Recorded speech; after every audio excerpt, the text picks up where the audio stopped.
कार्यकारिणी नव्हतं त्या पार्श्वभूमीवर त्यांनी शरद पवारांची काल भेट घेतली. ते सांगतात की तब्येतीसाठी भेट घेतली, परंतु चर्चा वेगळ्या आहेत.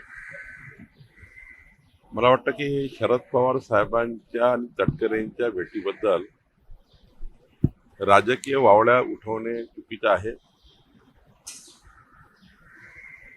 कारण तटकरेजी यांनी त्यांच्या परिवाराने आयुष्यभर शरद पवार साहेबांसोबत त्यांच्या राजकीय, सामाजिक आणि सर्वच पारिवारिक विषयावर त्यांचा संबंध राहिलेला आहे.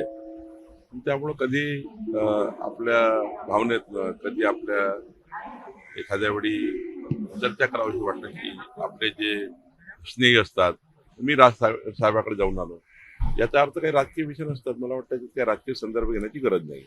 नाशिकचा जो कॉर्पोरेट जिहादचं प्रकरण होतं त्याच्यामध्ये निदा खान एक आरोपी आहे आणि तिला आश्रय देणारा जो MIMचा नगरसेवक होता त्याच्या अनधिकृत बांधकामाचा पाळकाम पहाटेपासून सुरू करण्यात आलेला आहे. निदा खान सारख्या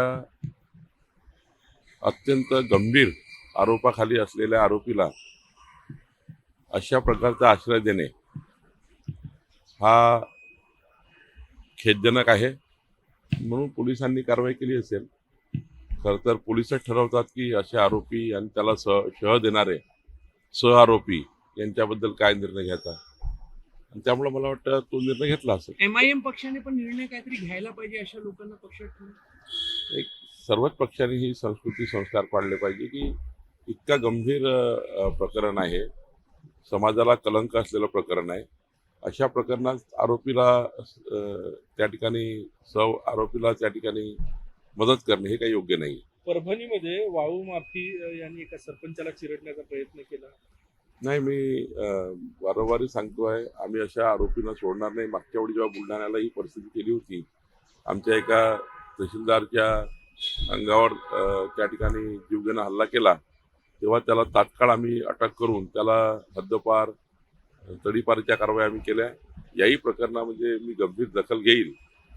त्या ठिकाणी तातडीनं त्या आरोपीला त्याच्या ज्या काही त्या ठिकाणी पूर्वीच्या जे काही त्याच्या गुन्हे दाखल असतील त्या आधारावर, आणि आता सुद्धा त्यांनी जो गुन्हा केला तर फार मोठा गुन्हा आहे, त्यामुळे त्याला आम्ही सोडणार नाही. आम्ही आरोपीला कडक शिक्षा देऊ. आपण राज्याचे प्रमुख OBC नेते, राज्यातील अनेक OBC जातींचे केंद्राकडे छोटे छोटे प्रश्न प्रलंबित आहे आणि राज्य सरकार, केंद्रीय OBC आयोग यांचे रिकमेंडेशन नंतर सुद्धा ते प्रश्न सुटत नाही. मी स्वतः या ठिकाणी लक्ष घालणार आहे.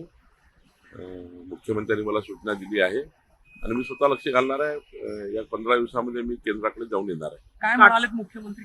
मुख्यमंत्री सांगितलं की OBCच्या ज्या 18 पगड जाती, 12 बलुतेदार वर्ग आहे, यांचा जे काही केंद्रात प्रश्न शिल्लक आहे त्यामध्ये अतुल सावे, मी दोघांनी त्या ठिकाणी लक्ष घातलं पाहिजे. तसंही OBC राज्याची OBC सब कमिटीचा जो कॅबिनेट सब कमिटीचा चेअरमन मी आहे, माझी जबाबदारी मी लक्ष घालणार आहे. काटकसर सुरू केलेली आहे काही मंत्र्यांनी, तुम्ही सुद्धा सुरू केलेली आहे. कशा प्रकारची काटकसर एकूणच पंतप्रधानांच्या आव्हानानंतर सुरू केली आहे तुम्ही? नाही, तर जसं कुठल्याही कलेक्टरला किंवा प्रशासनाला फार बैठकाला न बोलवणे,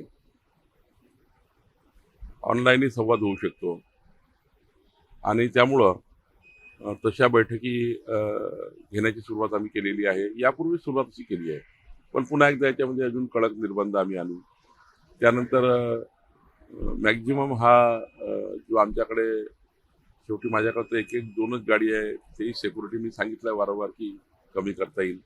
पण निश्चितपणे आम्ही हा विचार करू की माननीय पंतप्रधान नरेंद्र मोदीजींनी दिलेला जो एक स्वदेशीचा आणि वर्षभराच्या टाच टंचाईचा जो एक आपल्या सर्वांना आव्हान केलेलं आहे, त्या आव्हानाला भारत देशाच्या प्रत्येक नागरिकांनी, सर्वांनीच माझ्यासहित याला पाठबळ दिलं पाहिजे. नीटची परीक्षा रद्द झाली, महाराष्ट्रातल्या विद्यार्थ्यांची नाराजी आहे, केंद्राकडे काय पाठपुरावा केला?